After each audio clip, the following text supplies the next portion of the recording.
खलीफा के हम हैं खलीफा हमारा, वो दिल है हमारा आका हमारा, हमारा हमारा खलीफा हमारा, वो दिल है हमारा आका हमारा, वो दिल है हमारा आका हमारा. Assalamu alaikum and welcome to This Week with Huzoor.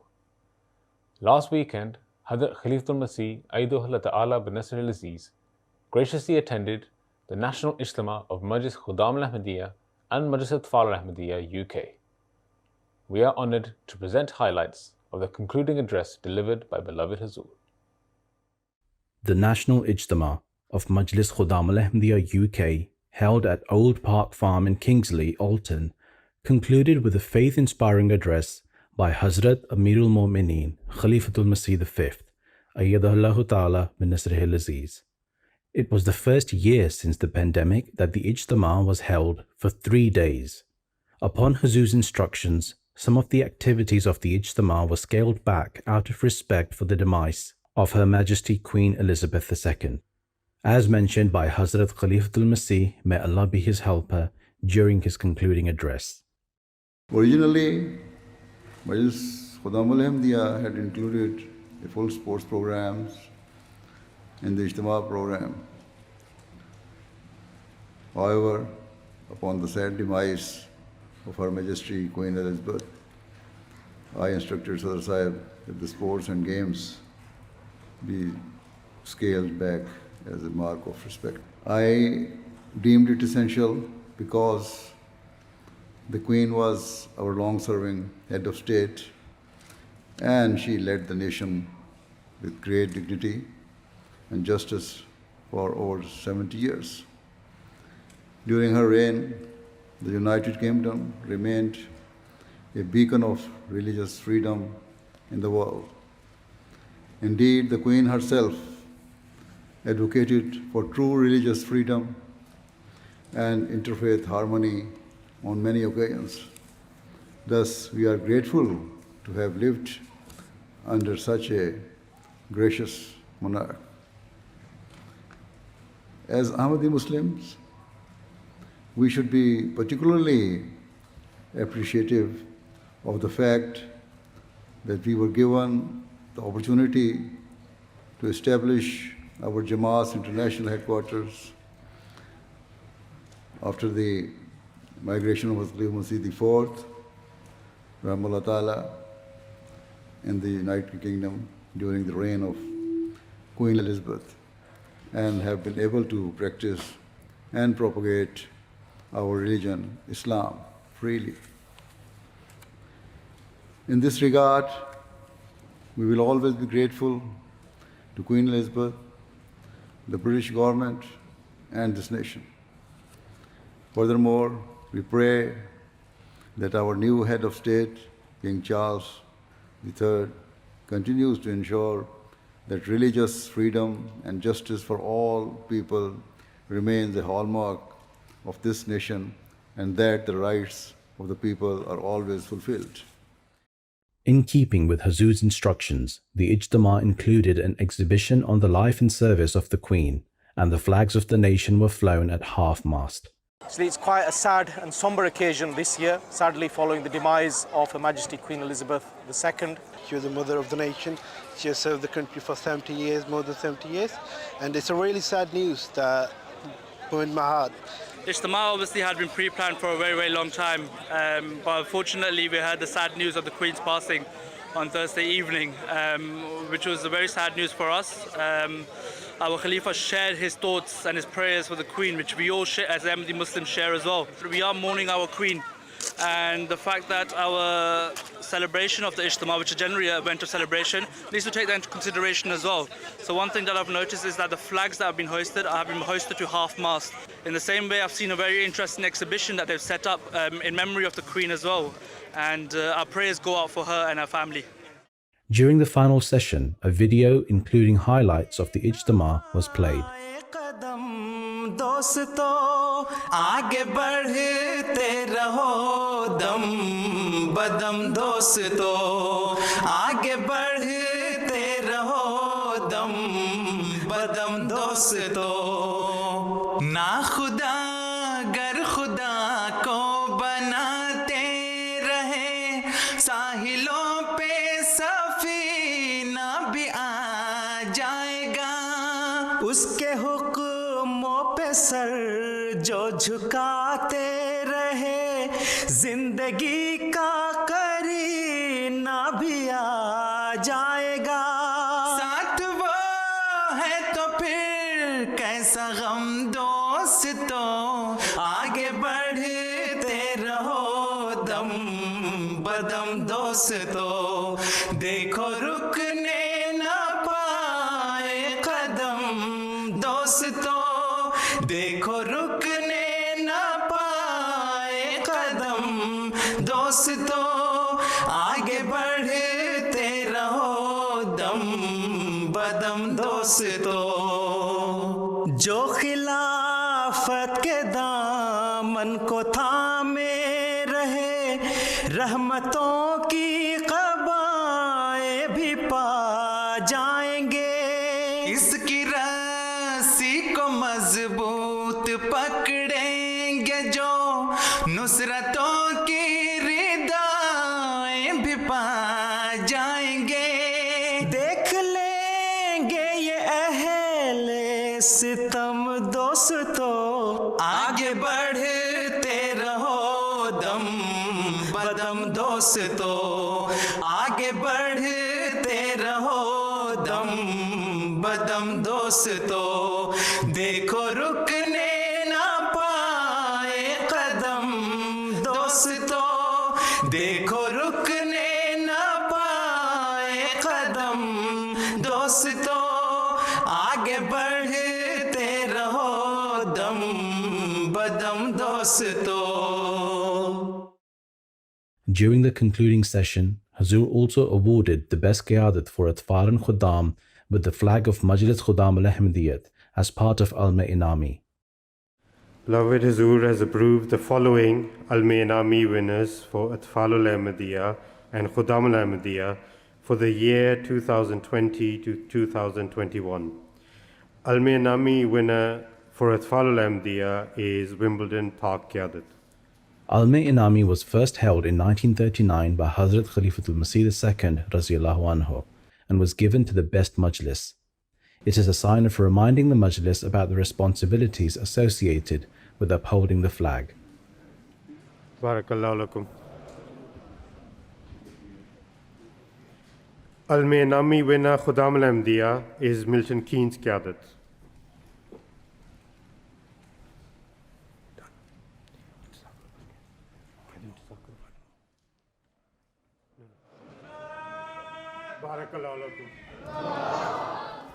Following the Al-Inami, Huzoor delivered the concluding address.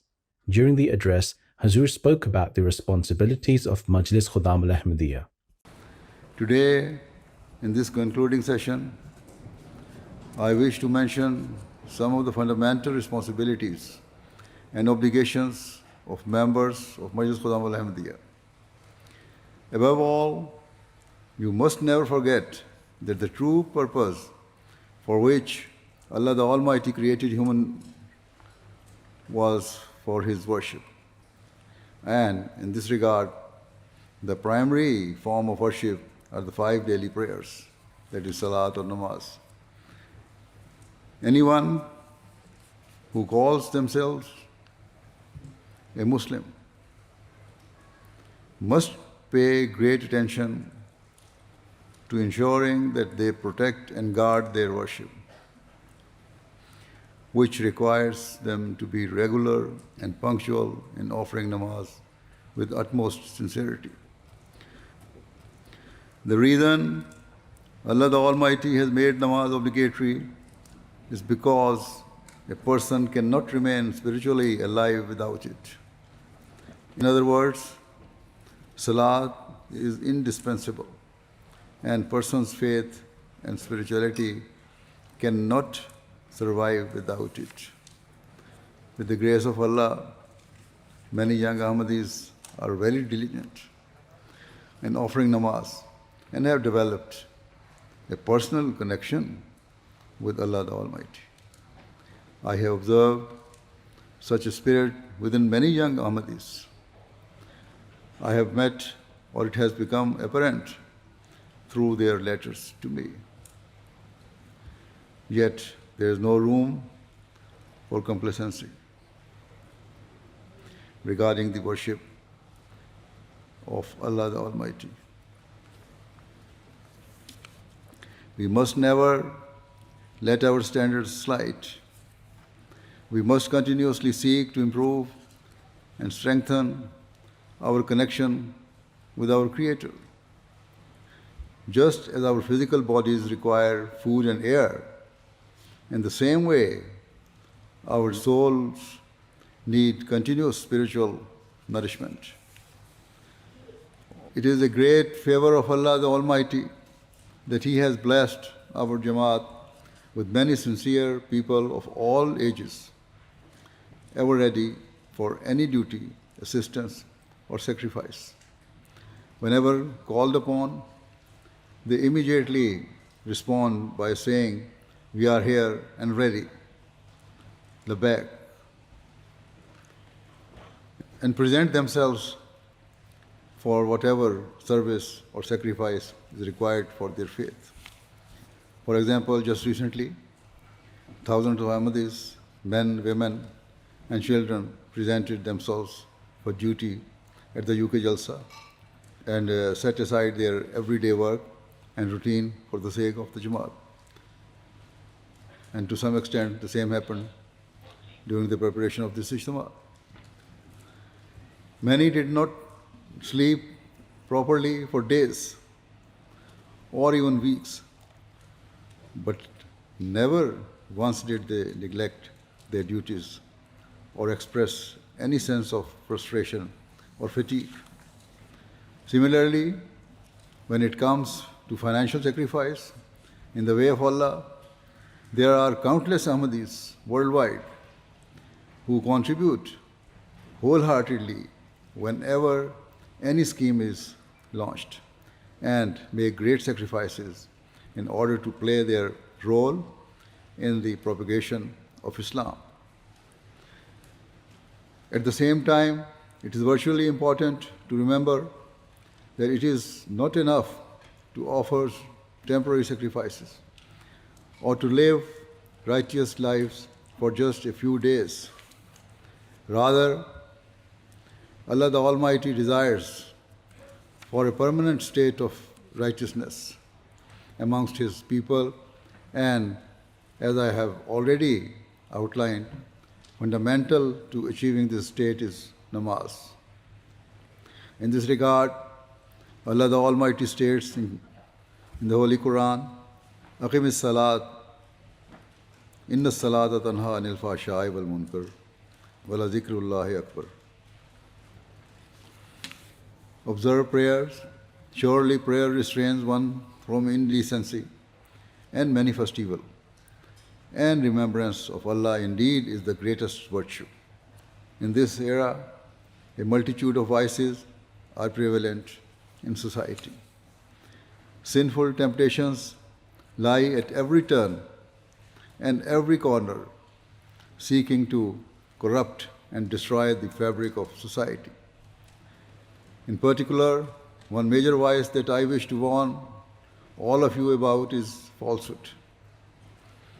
Falsehood is evident at all levels of society, to the extent that many people, in order to fulfill their worldly desires or interests, lie without thinking and consider their untruths to be very insignificant. Yet, Allah the Almighty and the Holy Prophet of Islam sallallahu alaihi wasallam have deemed falsehood to be a sin of immense gravity and harmful to both the individual and the wider society. Another point I wish to make, especially to the younger Khuddam and Atfal who are still in school or education, is that they must be careful who they keep company with. At your age, your friends and those who you spend time with can easily influence you. As has been observed, if you keep poor company, you will pick up bad habits, such as lying, needlessly quarreling, or even fighting, instead of acting truthfully and being kind and considerate. Thus, the younger Khuddam and Atfal must be very conscious of their company. Make friendships with people who are sincere, who are honest, and who are not involved in any immoral or senseless activities. Furthermore, as you get older and gain more independence, do not let your guard down. Remain firm in your faith and ensure that you never fight or be abusive to others, and do not use vulgar language or speak in a way that provokes others. The older Khuddam must also pay heed to all of these points. Otherwise, despite having accepted the promised Messiah Islam and claiming to follow his teachings, you will be violating what he stood for and taught. Accordingly, today it is the duty of Ahmadi youth to lead a campaign and movement against all forms of falsehood and deception, and they must personally lead by example. Every Khadim and Tifl should pledge that they will never tell a lie, because falsehood is equivalent to shirk, associating partner with Allah the Almighty. On the one hand, we proudly say, we are the community and people of Allah the Almighty, and bow down sincerely before Him. Yet, at the same time, there are some amongst us who continue to rely upon falsehood to achieve their means and desires. Let it be clear that those who rely on falsehood should not accept the help of Allah, as He will not accept their supplications.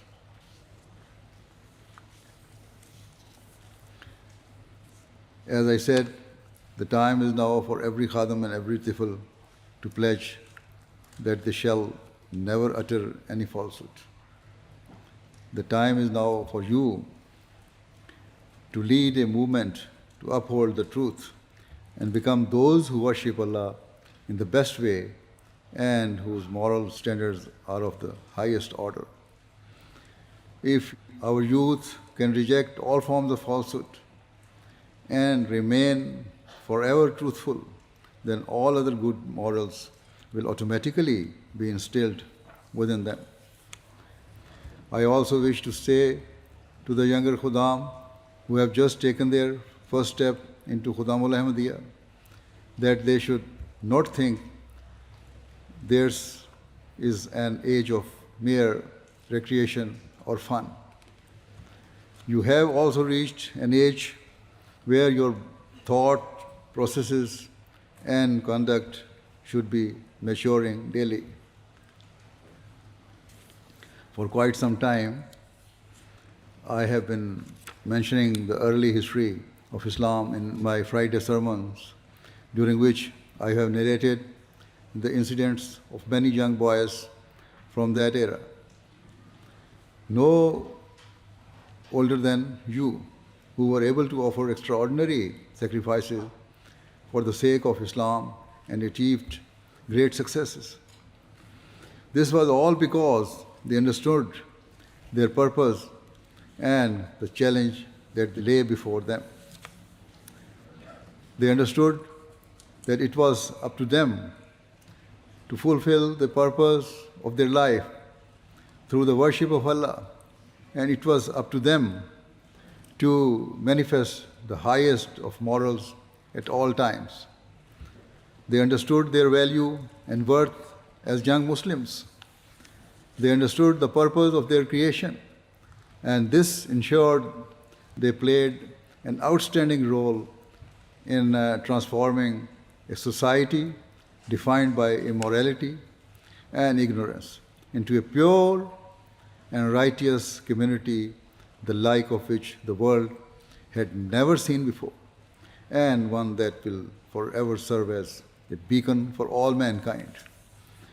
As I said, Islam's early history bears witness to the fact that young teenagers were those who accomplished truly monumental and magnificent achievements. So never underestimate yourselves or think you are too young to bring about a spiritual and moral revolution, change in society. Whether you are 15, 20, 30 or 40 or of any other age, grasp every opportunity to serve Islam as though it is your last. Without any shadow of a doubt, every khadam, according to their age, knowledge, and experience, can serve the cause of Islam and the mission of the Prophet Messiah Islam, so long as they fulfill the rights of Allah's worship and fulfill the rights of His creation and be those who never forsake the truth and who fulfill their promises and pledges. May Allah the Almighty grant you all the ability to do so. May Allah the Almighty enable all of you to be shining stars of Ahmadiyyat and be those who come to fulfill the true purpose of their creation. May Allah continue to bless Majlis Khuddamul Ahmadiyya in every respect. Ameen. Now join me in silent prayer. After the silent prayer, Huzoor launched the book Mashal-e-Rah and the Salat Hub app. The Ishar Department of Majlis Khuddamul Ahmadiyya United Kingdom was given the blessed opportunity to translate and publish the first half of Mashal-e-Rah, Volume 1. The book covers the initial years of Majlis Khuddamul Ahmadiyya from the very first address at the inception of Khuddamul Ahmadiyya in 1938, delivered by Hazrat Khalifatul Masih V. This English translation comprises of 26 addresses and 12 poems in total. I have named this collection Beacon for the Youth in English. May Allah enable this to become a beneficial source of material for the talim and tarbiyat of our youth. Ameen. And there is an announcement about Salat Hub mobile application. Majlis Atfalul Ahmadiyya UK has made the Salat Hub mobile application. The Salat Hub website was launched last year, and now the mobile application introduces new ways to help learn namaz and its translation. There are interesting activities in the app that user can save their progress and unlock new levels of Salat learning as they progress. Children can attain badges as well. All the badges are based upon Arabic words mentioned in the Holy Quran with the brief explanation of each word. Jamaat members of all ages can use the app. It is currently available on iOS app store and will be available soon for Android, inshallah. May Allah enable this to become a beneficial source of learning and improving the understanding of namaz. Ameen. So people in Khuddam and Atfal should benefit from this app. Assalamu alaikum wa rahmatullah.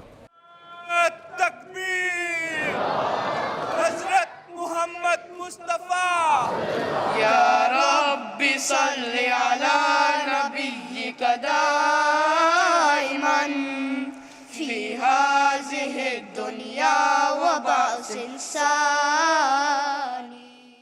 Before departing, Huzoor officially launched the book Mashal-e-Rah and the Salat Hub app. Those were highlights from the concluding address delivered by beloved Huzoor last weekend. We now end with our final segment, the Friday Sermon Summary. In today's Friday sermon, Huzoor, may Allah be his helper, continued his series of sermons on Hazrat Abu Bakar Raziyallahu Ta'ala Anhu. Huzoor spoke regarding how Hazrat Abu Bakar Raziyallahu Ta'ala Anhu was a pioneer and the first to do many things, which Huzoor then went on to detail. حضرت ابو بکر صدیق سب سے پہلے اسلام لائے. دوسرے یہ کہ مکے میں آپ کے اپنے گھر کے سامنے سب سے پہلے مسجد بنائی. پھر تیسرا یہ ہے کہ مکے میں رسول اکرم صلی اللہ علیہ وسلم کی حمایت میں سب سے پہلے قریش مکہ سے قتال کیا. چوتھا یہ کہ سب سے پہلے متعدد غلاموں اور باندیوں کو جو اسلام لانے کی پاداش میں ظلم و ستم کا شکار تھے خرید کر آزاد کیا. پانچواں یہ سب سے پہلے قرآن کریم کو ایک جلد میں جمع کیا. چھٹا یہ سب سے پہلے انہوں نے قرآن کا نام مصحف رکھا. ساتواں یہ کہ سب سے پہلے خلیفہ راشد قرار پائے. آٹھواں یہ کہ رسول اللہ صلی اللہ علیہ وسلم کی زندگی میں سب سے پہلے امیر الحج مقرر ہوئے. نواں یہ کہ رسول اللہ صلی اللہ علیہ وسلم کی زندگی میں سب سے پہلے نماز میں مسلمانوں کی امامت کی. دسواں یہ کہ اسلام میں سب سے پہلے بیت المال قائم کیا. 11 یہ کہ اسلام میں سب سے پہلے خلیفہ ہیں جن کا مسلمانوں نے وظیفہ مقرر کیا. 12واں یہ کہ سب سے پہلے خلیفہ جنہوں نے اپنا جانشین نامزد کیا، حضرت ابو عمر کو آپ نے نامزد فرمایا تھا. 13واں یہ کہ وہ پہلے خلیفہ ہیں جن کی بیعت خلافت کے وقت ان کے والد حضرت ابو قحافہ زندہ تھے. 14واں یہ کہ وہ سب سے پہلے شخص جنہیں اسلام میں کوئی لقب رسول اللہ صلی اللہ علیہ وسلم نے عطا فرمایا. 15واں یہ کہ سب سے پہلے شخص جن کی 4 پشتوں کو شرف صحابیت حاصل ہے، ان کے والد صحابی حضرت ابو قحافہ، حضرت ابو بکر خود صحابی، ان کے بیٹے حضرت عبد الرحمن بن ابو بکر اور ان کے پوتے حضرت محمد بن عبد الرحمن بن ابو بکر، یہ سب صحابہ تھے.